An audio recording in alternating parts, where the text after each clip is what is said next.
नमस्कार, paradigm IAS academy में आपका स्वागत है। आज मैं निमिषा प्रिया के मामले की बात करने जा रहा हूं, जो एक भारतीय नर्स है। इन्हें यमन में एक यमन नागरिक की हत्या के लिए इन्हें मौत की सजा सुनाई गई है। मैं यहां पे ये चर्चा करूंगा कि भारत सरकार चूंकि प्रयास कर रही है कि सभी संभावित जो हैं हमारे पास क्या ऑप्शंस हो सकते हैं ताकि उनकी जान को बचाया जा सके, हम उन विकल्पों की चर्चा करेंगे।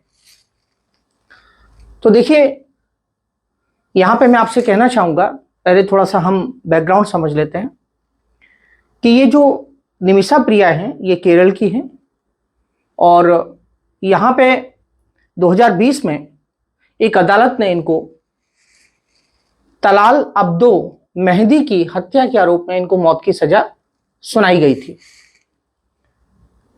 उन्हें गिरफ्तार कर लिया गया। अब उस समय सना की जेल में है। ये यमन है और यमन जो है इसकी जो कैपिटल है सना है। तो यहां पे जो है जेल में बंद है और उनको 1 महीने के अंदर जो है फांसी की सजा होनी है। अब सवाल यहां पे ये है कि भारत सरकार का जो रुख है वो पूरे संभव प्रयास गवर्नमेंट ऑफ इंडिया की तरफ से किए जा रहे हैं। तो क्या क्या ऑप्शन है? देखिए, पहला जो ऑप्शन है वो ये है कि जो डिप्लोमेटिक जो तरीका होता है, डिप्लोमेटिक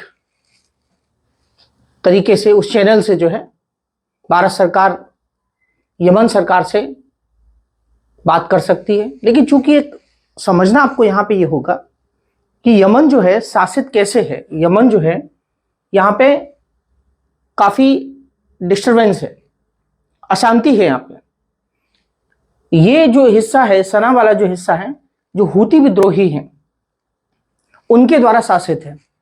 तो कुछ हिस्सा ऐसा है जो हूती विद्रोही हैं, जो कि ईरान के द्वारा समर्थित हैं, उनके द्वारा ये शासित है, ये वाला क्षेत्र। कुछ यमन का जो क्षेत्र है वो सऊदी अरब के द्वारा शासित है, कुछ हिस्सा यूएई के द्वारा शासित है। तो भारत सरकार सऊदी अरब से भी बात कर सकती है, या बातचीत कर रही है। यूएई के साथ भी हमारे अच्छे रिलेशन है, सऊदी अरब के साथ भी हमारे अच्छे रिलेशन है। ईरान ने भी कहा है कि हम हर संभव प्रयास करेंगे। तो एक रास्ता हमारे पास डिप्लोमेटिक चैनल का है जो भारत सरकार तलाश रही है, उस पर काम कर रही है।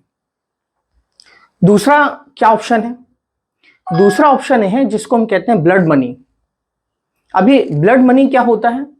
ब्लड मनी का मतलब ये होता है कि देखिए, पनिशमेंट के कॉन्सेप्ट है, दंड के जो सिद्धांत है उसमें होता है आई फॉर एन आई, आंख के बदले आंख, जान के बदले जान। तो उसके तहत जो है उनको सजा सुनाई गई है, डेथ सेंटेंस।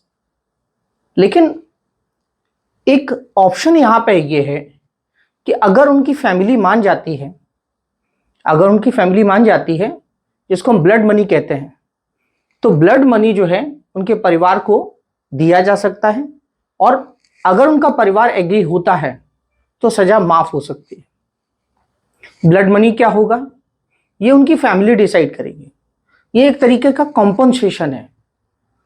तो ये भी एक ऑप्शन है। तो मैं आपसे ये कहूंगा कि भारत सरकार कह सकते हैं कि ब्लड मनी के लिए भी हेल्प कर सकती है, डिप्लोमेटिक चैनल भी है। तो ये 2 ऑप्शन है।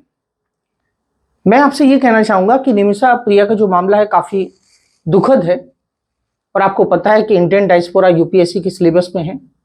तो ये उन खतरों को बताता है जिनका सामना भारतीय जो नागरिक हैं वो विदेशों में रहते हैं, जब काम के लिए जाते हैं तो किस प्रकार से उनको जो है समस्याओं का सामना करना पड़ता है। और मुझे लगता है कि भारत सरकार जो है हर संभव प्रयास करेगी ताकि निमिषा प्रिया की जो है जान बचाई जा सके। मैंने संक्षेप में इस टॉपिक को आपके सामने रखा है और मैंने आपको तरीके भी बताए कि भारत सरकार के पास या हमारे पास क्या ऑप्शन है। नए टॉपिक के साथ हम फिर से मिलेंगे। थैंक यू, धन्यवाद।